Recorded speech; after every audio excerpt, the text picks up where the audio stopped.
નમસ્તે મિત્રો. તો આજે આપણે ભગવાન બુદ્ધ દ્વારા કહેલી એક મહત્વની વાત કરીશું કે આત્મવિશ્વાસ આપણા જીવન માટે બહુ જરૂરી છે. તો તમે આ વિડીયોને અંત સુધી જરૂરથી જોજો. તો આવીએ જાણીએ આત્મવિશ્વાસ શું છે. સફળ થવા માટે અન્ય એક શરત આત્મવિશ્વાસ છે. આપણી આસપાસ એવા ઘણા લોકો હોય છે જે હંમેશા ભૂલો કરતા રહે છે અને આવા લોકો સામાન્ય રીતે એક ચોક્કસ પ્રકારની માનસિકતાનો ફેલાવો કરતા હોય છે. આ માનસિકતા નિષ્ફળતા પ્રત્યેના તેમના પ્રેમની હોય છે. એવું પણ કહી શકાય કે આવા લોકોને દુઃખી રહેવાનું ગમતું હોય છે. દુનિયામાં એવા ઘણા લોકો હોય છે જેઓ તેમની આસપાસ બનતી ઘટનાઓ અથવા તેમની સાથે થયેલી વાતચીતમાંથી હંમેશા દુઃખી થવાના કારણો શોધતા હોય છે. જેમ કે ઓફિસમાં એવા લોકો હોય છે જેઓ તેમનો સમય હંમેશા બીજાની ભૂલો શોધવામાં પસાર કરતા હોય છે, કે પછી લગ્ન જીવનમાં પણ એવા લોકો હોય છે જે તેમના જીવનસાથીની ખામીઓ શોધતા જ રહે છે. દરેક યુગમાં અને દુનિયામાં દરેક ખૂણામાં આવા લોકોનું અસ્તિત્વ હોય છે. તેઓ કદાચ અજાણપણે પણ પોતાની જાતને દુઃખ અને પીડા તરફ ધકેલતા રહે છે. આ માનસિક અવસ્થાને સ્વને નુકસાન પહોંચાડનારી અથવા આત્મઘાતી ગણાવી શકાય.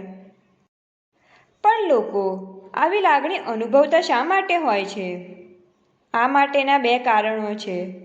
એક તો તેમનામાં અપરાધની ઊંડી લાગણી હોય છે અને બીજું તેઓ ફરિયાદોને પોષે છે. આ બેમાંથી ગમે તે કારણ હોય, પરંતુ આ પ્રકારની માનસિકતા ધરાવનાર લોકો કદી ખુશ રહી શકતા નથી. જે લોકો અપરાધ ભાવમાં ફસાયેલા હોય છે તેમણે તેમની જાતને સવાલ કરવો જોઈએ કે તેમના પર લાદવામાં આવેલી આ લાગણીઓ ખરેખર સાચી છે ખરી? દાખલા તરીકે અનેક માણસો ધાર્મિક વૃત્તિ ધરાવતા હોય છે. તે પૈકી ઘણા એવા હોય છે જેઓ આર્થિક સમૃદ્ધિના વિચાર પ્રત્યે જ સુખ ધરાવતા હોય છે. આવા લોકો તેમણે જીવનમાં કરેલી પસંદગીને કારણે કદી સુખી થઈ શકતા નથી. આનું કારણ એ છે કે આ પ્રકારના લોકોના વિચારો અને માન્યતાઓ તેમને સફળતાની તકો છોડી દેવા મજબૂર કરે છે. કોઈ તેમની સમક્ષ સફળતા મેળવવા માટેનું સૂચન કરે તો આવા લોકો તેને ટાળવા માટેના બહાના શોધતા હોય છે. સ્ત્રી પુરુષ સંબંધમાં જે લોકોને સમસ્યા હોય તેમને પણ આ જ બાબત લાગુ પડે છે. જીવનસાથીના સંબંધની વાત આવે ત્યારે તેમાં ગોથું ખાઈ જનારા ઘણા લોકો હોય છે. આવા લોકો હંમેશા પોતાની જાતને સજા કરવાની વૃત્તિ ધરાવે છે. તેમણે પોતાની ભૂલોની પૂરી ખબર હોય છે. આવા દરેકને હું એક સવાલ પૂછવા માંગુ છું. તમે આનંદની અનુભૂતિ કરવા માંગો છો કે નહીં? આ બાબતે સ્પષ્ટ થાઓ. તમારે બેમાંથી એક વિકલ્પની પસંદગી કરવી જ પડશે. તેઓ જો આનંદની અનુભૂતિ કરવા માંગતા જ ન હોય તો પછી કશું થઈ શકે તેમ નથી. જે લોકો જાતે જ દુઃખી થવા માટેની પ્રાર્થના કરતા હોય તેમને તો ભગવાન પણ મદદ ન કરી શકે. આ અવઢવમાંથી બહાર નહીં નીકળી શકનાર લોકોની સંખ્યા આશ્ચર્યજનક રીતે મોટી છે. તેઓ આનંદની અનુભૂતિ કરી શકશે કે નહીં તેનો આધાર તેઓ તેમના મનને એ માટે તૈયાર કરે છે કે નહીં તેના પર છે. તે માટે પહેલું ચરણ આ નિર્ણય કરવા અંગેનું છે. જે લોકો આનંદમાં રહેવાનો નિર્ણય કરે તેમને જ આનંદ મળી શકે. આમ છતાં જે આ વાત ન સમજી શકે તેઓ અજાણતા પોતાની જાતને દુઃખી કરતા હોય છે.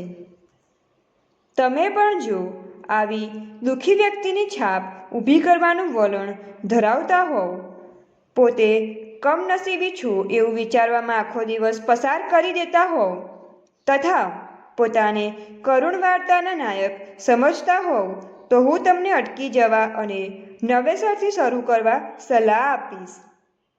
બીજા શબ્દોમાં, તમે આનંદિત થવા માંગો છો કે નહીં તે નક્કી કરો.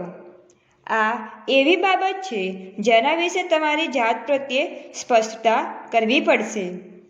તમે તમારી જાતને એમ કહેશો કે તમે દુઃખી રહેવા માગો છો તો પછી એ તમારી જવાબદારી છે.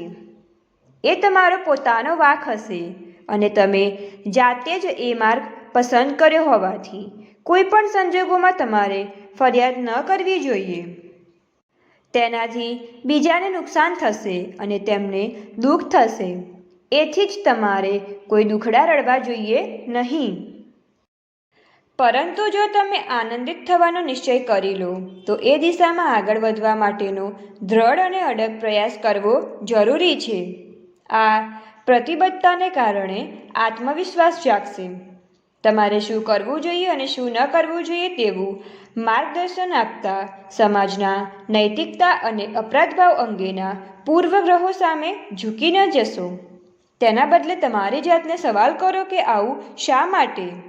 તમારે અમુક કામગીરી કરવી જોઈએ કે ન કરવી જોઈએ તે વિશે વિચારવું મહત્વનું છે. તમારા વિશે વિચાર કરવાનું ખોટું પણ શું છે? એક કહેવત છે, તમારી સમગ્ર તાકાત લગાવીને કામગીરી કરો, દાનવો પણ તમારા રસ્તામાંથી ખસી જશે. લોકોની વૃત્તિ નબળા પર પથ્થર ફેંક હોય છે, પરંતુ હિંમતવાન અને આત્મવિશ્વાસુ લોકો સાથે તેઓ આવું કરી શકતા નથી. હૃદયના પ્રતિસાદની આ ભાવના છે. તમારા માર્ગ પર મક્કમતાથી ચાલ્યા જાઓ. તમને અવરોધવાની હિંમત અનિષ્ટ તત્વો પણ નહીં કરી શકે. ઉપરાંત આ તો પીંછાવાળા પક્ષીઓના જેવું છે. જે આત્મવિશ્વાસુ હશે તે બીજા આત્મવિશ્વાસુઓની આસપાસ જ રહેશે. આ સ્થિતિ સફળ નગરીની જેવી જ છે. એક સફળ વ્યક્તિ બીજી સફળ વ્યક્તિને ખેંચી લાવે. આથી તમે કોઈ સફળ વ્યક્તિને મિત્ર બનાવવા માગતા હોય તો પહેલાં તમારે જાતે સફળતા મેળવવી પડે. આવી વ્યક્તિઓમાંથી સફળતાની એક એવી આભા નીકળતી હોય છે કે નિષ્ફળતાઓ દૂર જ રહી જાય છે. આત્મવિશ્વાસ દ્વારા આવી ક્ષમતાની તાકાત આવે છે. આવા લોકો વિશ્વાસથી ભરપૂર હોવાથી સફળતાની આભા પ્રસરાવે છે. આ તબક્કે હું એક વાતનો પુનરોચ્ચાર કરવા માગું છું. તમારા નબળા નસીબોનો દોષ દેવાનું બંધ કરો અને આનંદિત થવાનો મક્કમ નિર્ધાર કરો. હું આનંદિત થવા માગું છું એવું જોરથી બોલો. ત્યારે તમને ખબર પડશે કે હવે આગળ શું કરવું. આત્મવિશ્વાસ રાખો અને વિચારોમાં તેમજ તમારી અંદર રહેલી દુનિયામાં સફળતા મેળવો. ત્યારે તમને જોવા મળશે કે સફળતાના તમામ પરિબળો તમારી તરફ ખેંચાઈ રહ્યા છે. ચુંબક જેમ લોખંડને ખેંચી લે છે એ જ રીતે તમે પણ આભા પ્રસરાવશો જે સફળતાને ખેંચી લાવે.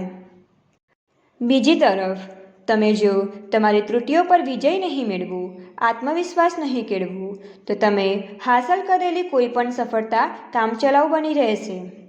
જીતની દેવી, સફળતાની દેવી તથા ખુશીની દેવી માત્ર એવા લોકો પાસે જ રહે છે જેને તે સંભાળતા આવડતું હોય. આ બધા પર શાસન કરવું હોય તો આત્મવિશ્વાસ અગત્યનો છે.